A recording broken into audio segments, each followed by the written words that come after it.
जय हिंद, जय भारत। साथियों आज एक और खास विषय पे वीडियो लेकर के आपके बीच में आए हैं। जैसा कि आपने टाइटल देख लिया होगा, इस वीडियो में बात करने वाला हूं चुनाव प्रचार में क्या क्या गलतियां नहीं करनी।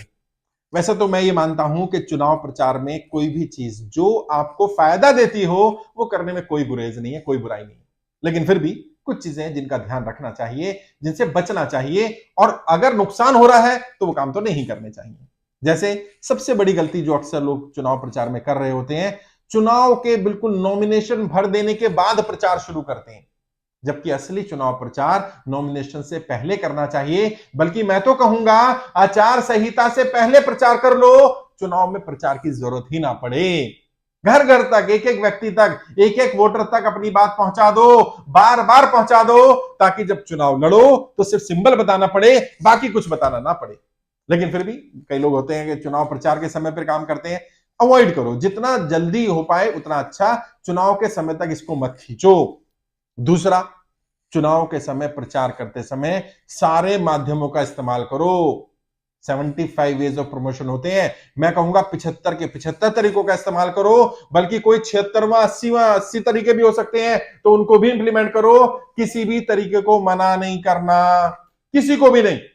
कोई लोग कहते हैं इससे तो रिजल्ट नहीं आएगा, मैं बिल्ले दूंगा इससे रिजल्ट नहीं आएगा, मैं टोपियां बनाऊंगा, मैं लड़ियां लगाऊंगा, मैं ये करूंगा वो करूंगा, ये वेस्ट हो जाती है, पैम्फलेट नहीं चलेगा, बैनर नहीं चलेगा, प्रोफाइल नहीं चलेगा, ये नहीं चलेगा, वो नहीं चलेगा। सब चलेगा, चाहे 10 वोट ही मिले, चाहे 20 वोट ही मिले। और कौन सी रणनीति हिट हो जाएगी ये आपको बिना इंप्लीमेंट के पता नहीं चलने का।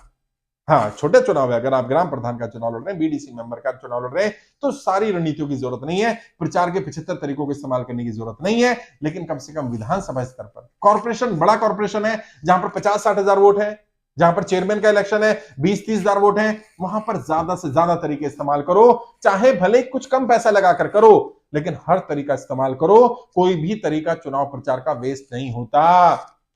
तीसरी चीज इसका ध्यान रखना, विरोधी की चर्चा को समाप्त करने की बजाय अपनी चर्चा बढ़ाने पर फोकस करो। लोग क्या करते हैं, ये एक बड़ी गलती कर जाते हैं चुनाव प्रचार में। सामने वाले ने कुछ लिखा, उसके बदले में पर्चा निकाल दिया। एक बार दो बार चल जाएगा यार, बार बार अब आप कर क्या रहे हो? आप ये कर रहे हो, उसने ये नहीं किया, उसने ये नहीं किया, उसने ये नहीं किया, उसने ये नहीं किया, उसने ये नहीं किया, उसने ये नहीं किया। ठीक है, नहीं किया, आप क्या करने वाले हैं? ये जितना भी काम नहीं किया नकारात्मक प्रचार था, वो चुनाव से पहले हो गया। अब वोटिंग में, चुनाव में 1 हफ्ता 10 दिन का समय रह गया। अब केवल ये बताओ कि आप क्या करने वाले हो।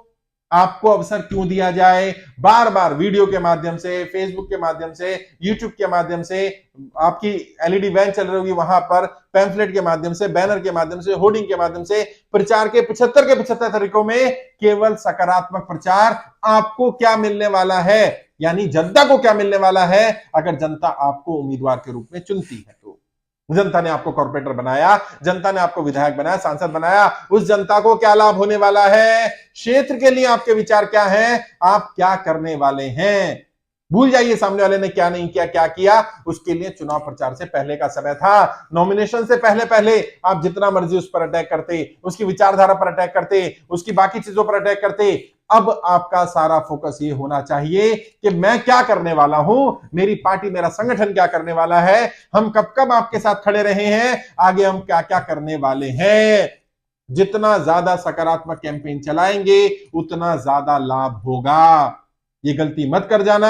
चुनाव के प्रचार में एक बड़ी गलती ये हो रही है, बहुत सारे उम्मीदवार अपना जनाधार होने के बावजूद भी चुनाव हार जाते हैं। क्यों? क्योंकि उनका ज्यादातर समय दूसरे पर अटैक करने पर रहता है कि इसने क्या क्या नहीं किया, बजाय कि वो खुद क्या क्या करने वाला है।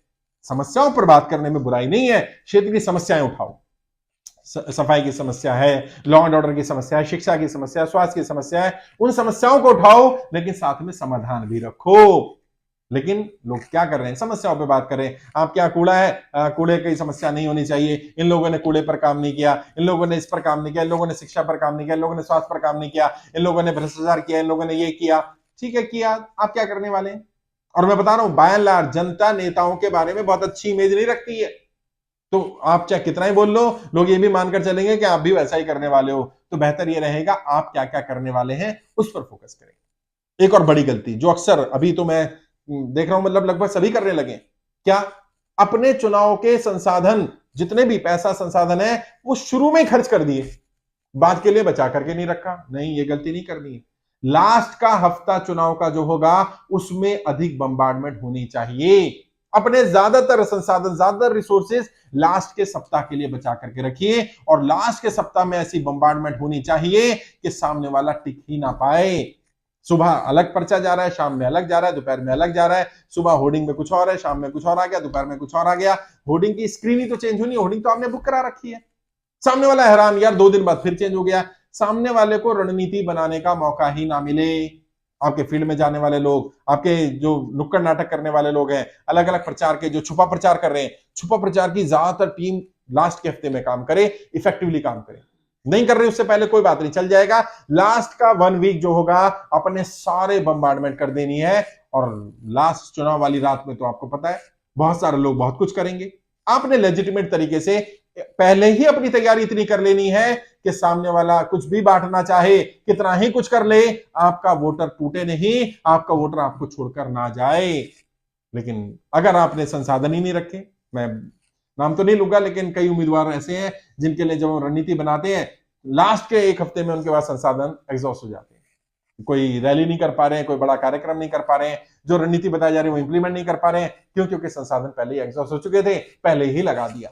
आप अपने पूरे चुनाव का बजट इस तरह से डिवाइड करिए कि कम से कम लास्ट के 1 हफ्ते में 20 से 25% बजट बचा कर रखिए। भले ही कुछ पैसा बच जाए, भले हमारे कार्यकर्ताओं कुछ ऐसा एक्स्ट्रा पैसा चला जाए, भले लोगों के पास कुछ पैसा चला जाए, कुछ संसाधन चले जाए, उसकी चिंता मत करिए। लेकिन लगातार निरंतर काम करने के साथ साथ लास्ट के 1 हफ्ते के लिए अपने पास संसाधनों को बचा कर रखिए। निरंतर भी काम करना है, ऐसा नहीं है कि नॉमिनेशन भर के आ गए, घर बैठ गए और लास्ट के 1 हफ्ते में काम करनी है, ऐसा भी नहीं करना है। ऐसे भी कर रहे हैं कई उम्मीदवार, ये गलती भी नहीं करनी। नॉमिनेशन वाला दिन ही है, उस दिन आपकी जो रैली होगी, जो पदयात्रा होगी, जो लोग आपके साथ होंगे, उस दिन ही समझ में आ जाना चाहिए कि हाँ वाकई भाई आ गया व्यक्ति, ये आएगा, इसको वोट मिलेंगे, इसको सपोर्ट मिलेगा, इसकी जीतने की संभावना ज्यादा है। क्योंकि लोगों का माइंडसेट बनने में थोड़ा समय लगता है, लेकिन उस दिन से माइंडसेट बनना शुरू हो जाता है। खासकर से वो वोटर जो फ्लोटिंग है, उसको आइडेंटिफाई करना, उस फ्लोटिंग वोटर तक पहुंचना, और पूरे 1 हफ्ते कैंपेन, लास्ट के 1 हफ्ते ऐसा कैंपेन चलाना कि रेस में कोई और है ही नहीं। आंधी तूफान की तरह काम करना और इस तरह से बम्बार्डमेंट करना, रणनीति इस तरह से बनाना कि लास्ट का 1 हफ्ता ही निर्णायक हफ्ता होगा। जनता पहले के काम शायद भूल जाएगी, लेकिन ये लास्ट के काम नहीं भूलेगी। उसके लिए कुछ रणनीति बनाओ, खुद बना लो तो ठीक है, नहीं तो किसी एक्सपर्ट की राय लो, मैं हेल्प करूंगा। बहुत सारे लोग हैं जो हेल्प कर सकते हैं। और रणनीतिकार का काम क्या है? रणनीतिकार का काम का यही है, हथौड़ा कहां मारना है। हथौड़ा मारने का काम नहीं, हथौड़ा कहां मारना है ये जानना जरूरी है। तो हथौड़ा कहां मारना है, कब मारना है, क्या राइट टाइम होना चाहिए, लास्ट के 1 हफ्ते में कैंपेन को और धारदार कैसे बनाया जाए, उसके बारे में बात कर सकते हैं। जब भी आप चुनाव लड़ रहे हो, जब भी आपको लगे जरूरत है, मैं हेल्प करूंगा। मुझसे बात करना चाहें तो वीडियो के डिस्क्रिप्शन जाइए, मेरा फोन नंबर मिल जाएगा। 2-4-5 मिनट बात करो, डायरेक्ट बात करिएगा, मैं गाइड करूंगा आपको। डिटेल में जानना चाहें तो काउंसलिंग ले सकते हैं। आपके एरिया में, आपकी राज्य में हमारी टीम के मेंबर होंगे, उनसे बात कर सकते हैं, वो आपकी रणनीति बना देंगे, वो आपको गाइड कर देंगे। हर तरह से जो भी हो पाएगा अपनी तरफ से संभव मदद करूंगा। अपनी पूरी टीम आपके लिए रखी हुई है, इलेक्शन मैनेज करने के लिए भी, गाइड करने के लिए भी, ट्रेनिंग देने के लिए भी, ताकि आप राजनीति का शिकार होने से बच पाए। आप राजनीति में अपने संसाधनों का, अपने समय का दुरुपयोग ना हो करके उनका सदुपयोग कर पाए, उनका कोई यूटिलाइजेशन हो पाए, कुछ पॉजिटिव रिजल्ट आ पाए। फिर भी कोई डाउट है, कुछ पूछना चाहते हैं इलेक्शन के बारे में, राजनीति के बारे में, तो कमेंट बॉक्स में लिख सकते हैं, मैं गाइड करूंगा आपको। ट्रेनिंग लेना चाहे तो यूट्यूब के माध्यम से ट्रेनिंग मिल जाएगी आपको। देखिएगा सबसे अच्छा ज्वाइन बटन है ब्लू कलर का, वहां क्लिक करेंगे, अलग अलग ऑप्शंस आ जाएंगी। जो भी ट्रेनिंग लेना चाहे यूट्यूब के माध्यम से ट्रेनिंग ले सकते हैं। आज के लिए इतना ही। आपके उज्जवल भविष्य के लिए हार्दिक शुभकामनाएं। जय हिंद, जय भारत।